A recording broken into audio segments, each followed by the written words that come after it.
Staviti guardando da mene, piccolo Madonna. I tu, stupida tu njega, odobrite se. Taj zaljubljena si u njega 100%. To pokazuješ 100%. Piccolo di Madonna, dai se odobri. Ej, ko ste vi? Ej, došli si u krivom trenutku, tamo je izlaz za drogeraše. Ja sam samo drogerašica, jebi se. Jebi se ti. I kaj cure, kaj hoćete? Pa ti si tu došao. Da, ti si tu došao, što mi hoćemo?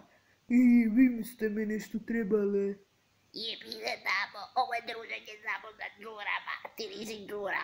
Nemaš ni spol kod đura, ni sise nemaš. Neko te tamo traži, ajde pusti nas na miru. Da, tamo. Okej, ali vratit ću se za nekih sekund minuta.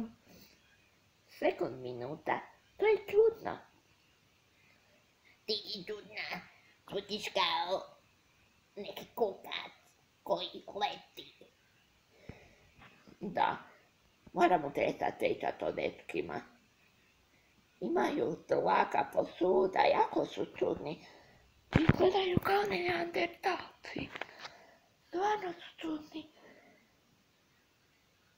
Čudnija si ti koja se drogira. Da, Što? Ja se ne smijem drogirati, vi ste na Frankovoj strani. Ne mogu vjerovati. Mi nismo na njika, ni na kojoj strani. Jeste, priznajte. Vi ste na njegovoj strani, pičkava materna. nisu, jel da niste? Prestanite i sad ćete se vi drogirati.